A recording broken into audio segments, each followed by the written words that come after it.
Bonjour. Alors, voici le récapitulatif de la première semaine de la formation que je suis actuellement chez Alira.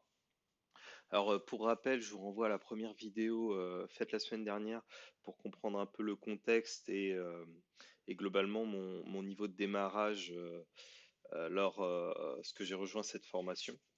Je vais ici vous parler de ce qui a été vu lors de la première semaine et comme je le disais la semaine dernière, ce sera globalement toujours le même schéma où j'essaierai de vous récapituler dans les grandes lignes mais sans rentrer dans le détail de la formation non plus parce que c'est pas le but.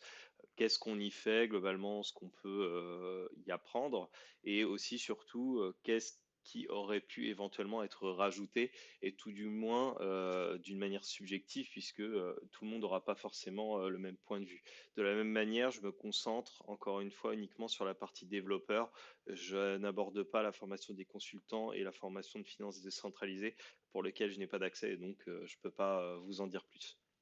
Alors globalement, pour la semaine dernière, donc on s'est retrouvé avec quatre lives, un lundi, le mardi, le mercredi et le jeudi, et c'est toujours sur ce même format pour les développeurs, à la différence des autres formations qui, elles, ont le talk à l'IRA du lundi et 2 jours de formation au lieu de 3 dans le reste de la semaine. Pour la présentation de la formation de manière générale, donc il nous a été présenté ce qui était attendu et surtout le programme, donc un programme en 12 semaines, avec à l'issue de cette formation une soutenance de projets sur lesquels on aura pu collaborer en tant que développeur avec des consultants et des gens de la finance décentralisée dans des groupes mixtes. Donc ça, c'est un point très appréciable. Et de la même manière, tout au long du projet, en plus du projet final, on a 3 autres projets à rendre, un sur Solidity, un sur les tests unitaires et un sur une application décentralisée en lien avec un front, donc en l'occurrence du React pour la solution qui est retenue sur la formation. Les modalités, finalement, elles sont assez simples puisque les projets sont globalement notés sur 4, avec une moyenne attendue de 4 sur 10 sur chacun des projets de sorte que les gens ne se concentrent pas sur uniquement le projet final, mais s'entraident bien sur l'ensemble des 4 projets. Et après, la moyenne donc attendue au niveau global est 10 sur 20, donc finalement quelque chose d'assez classique par rapport à des formations. Si je commence à rentrer dans le détail de ce qu'on a pu voir sur les lives suivants, c'est que globalement le schéma est toujours le même. On a un live qui est ouvert à tous les apprenants, quelle que soit la formation le lundi, qui est sous la forme de l'intervention de quelqu'un qui est dans l'écosystème blockchain. Le premier intervenant de la semaine dernière, c'était quelqu'un qui travaillait chez Ledger et il a eu l'occasion, avec le directeur pédagogique, d'aborder les notions de qu'est-ce que c'est un wallet. Donc là où, entre guillemets, on stocke ses crypto-monnaies, même si techniquement, c'est pas exactement le cas, et également d'expliquer des notions de chiffrement, de conservation de clés et ce genre de notions-là qui sont fondamentales à comprendre lorsqu'on s'intéresse à cet écosystème. Donc c'est vrai que c'était intéressant. D'ailleurs, les intervenants sont toujours pertinents. Pour l'instant, j'ai trouvé parce que j'ai eu l'occasion d'en voir 3 ou 4, je ne sais plus. Et c'est vrai que c'était toujours très intéressant avec un échange à l'issue. Donc ça, c'était un bon point à mettre au crédit de la formation. D'une autre manière, au niveau des lives suivants, c'est-à-dire le mardi, le mercredi et le jeudi, donc là, on rentre vraiment dans les lives spécialisés et spécifiques à la formation. Le premier live de mardi dernier, c'est un live d'introduction qui réunissait l'ensemble des formations pour présenter justement tout ce dont je viens de vous parler au niveau des modalités de, euh, d'intégration de l'école, les modalités administratives également, donc des choses assez générales. Puis, dans un second temps, une présentation spécifique de la formation de développeur où le formateur a pu se présenter, on a pu échanger. Je tiens à préciser d'ailleurs que dans cette formation, il y a un formateur principal et un formateur qui vient en tant qu'aide pour les apprenants qui seraient un peu plus en difficulté. De mémoire, ce que j'ai retenu, c'est que ça serait des soutiens qui seraient donnés plutôt en fin de semaine le vendredi.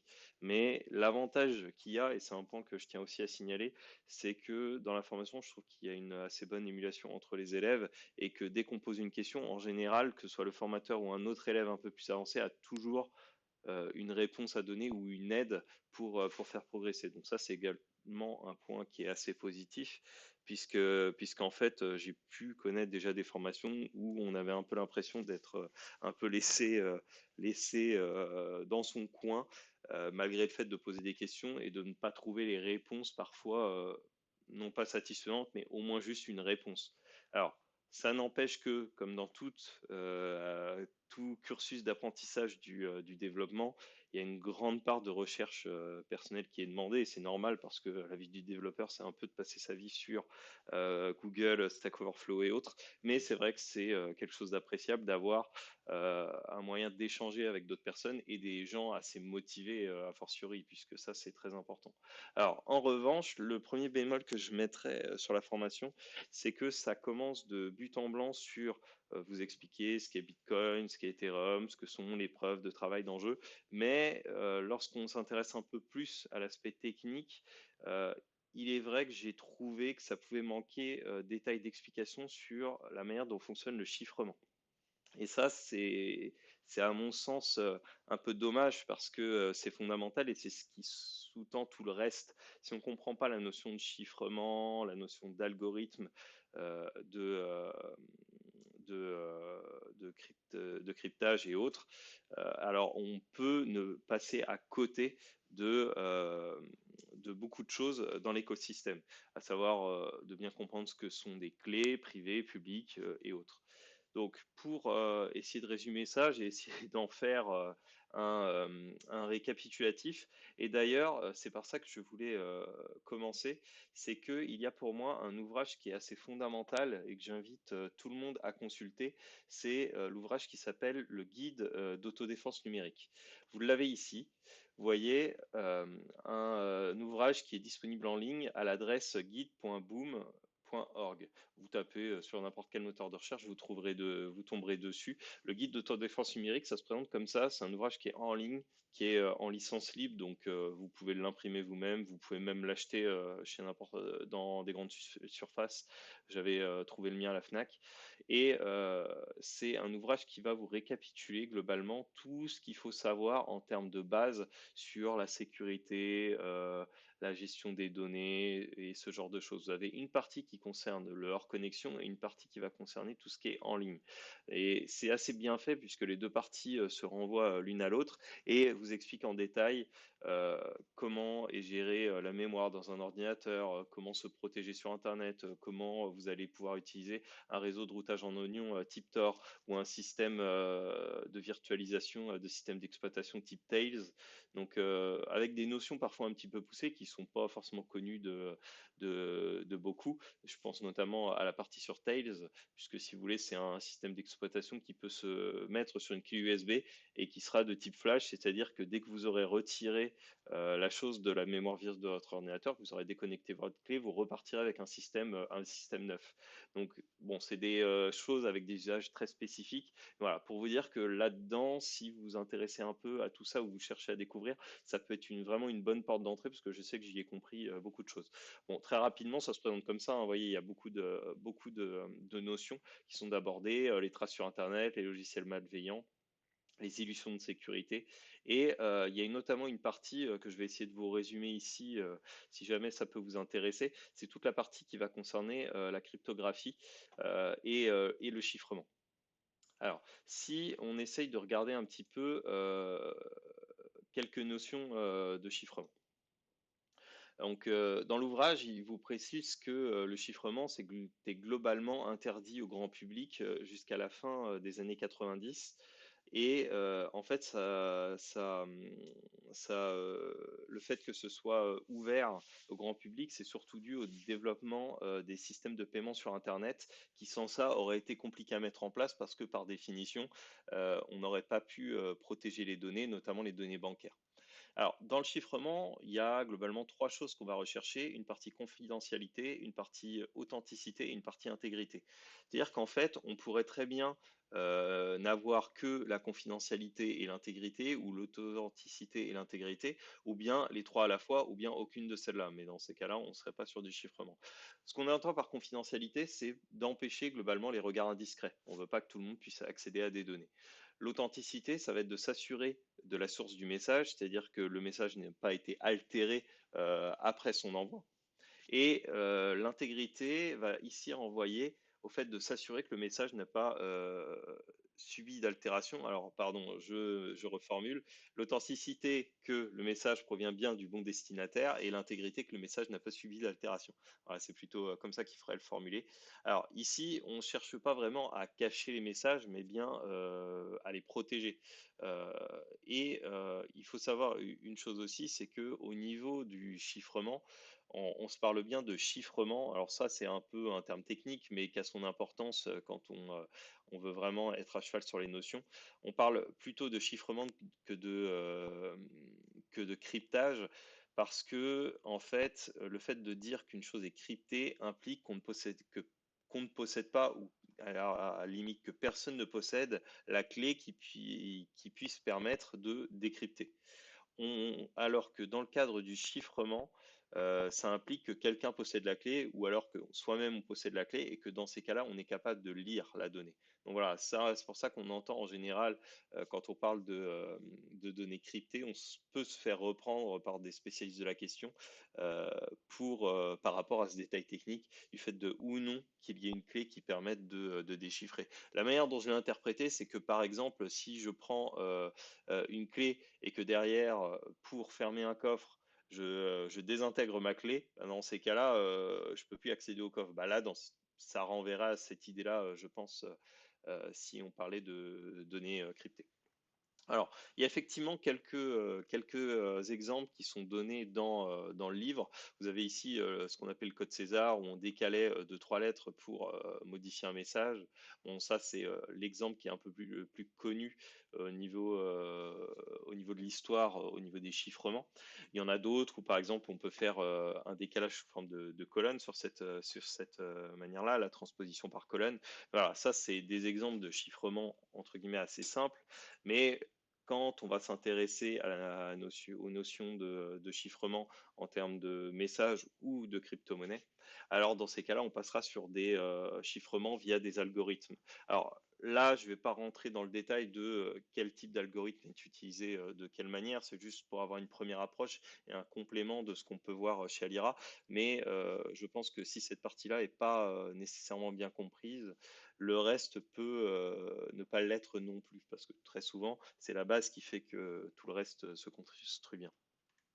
De la même manière, ici, vous avez un message qui est chiffré via un algorithme, alors qui est celui qui est proposé dans le livre, le GNU PG, avec l'algorithme AES 256. Vous voyez que les spaghettis sont dans le placard. Ça donne un message assez incompréhensible lorsqu'on l'a passé à la petite moulinette du chiffrement.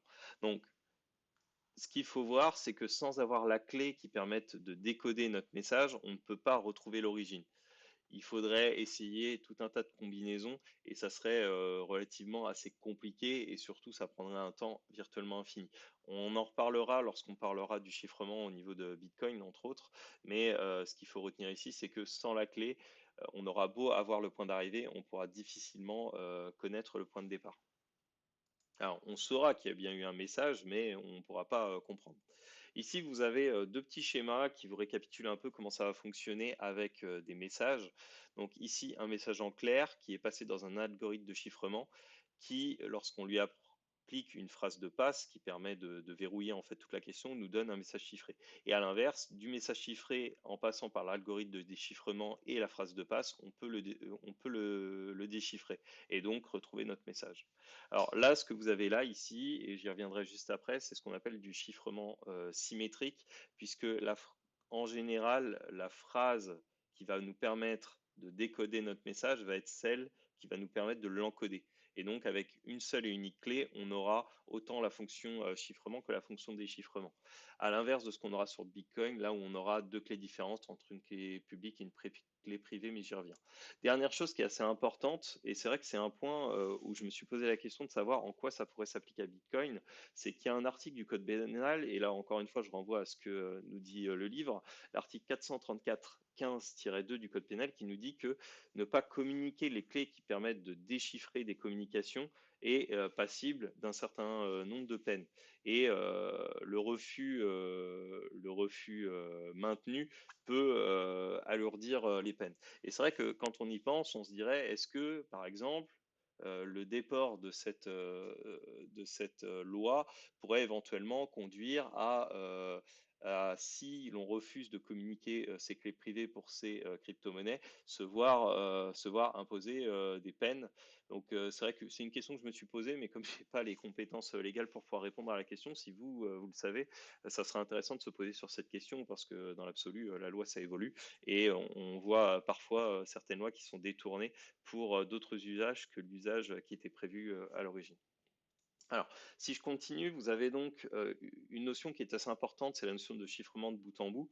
Le chiffrement entre la source et le destinataire d'une communication électronique sans interruption. Donc, on le fait de A à Z. Et donc, comme je vous disais, vous avez deux types de cryptographie. La cryptographie symétrique avec une seule et unique clé et la cryptographie asymétrique avec une clé publique et une clé privée. Pour cette dernière, il y a 3 points qui sont à retenir. C'est que la clé publique, elle peut être diffusée sans risque afin d'écrire de manière sécurisée à son propriétaire. Et là, si on applique le cas à Bitcoin, effectivement, la clé publique, c'est ce que les gens vont vous donner pour que vous puissiez leur envoyer de l'argent. Il n'y a aucun risque à ça. Ça peut être diffusé sur Internet. En revanche, ce qui est très important de ne pas communiquer, c'est la clé privée. Elle ne doit en aucun cas être révélée.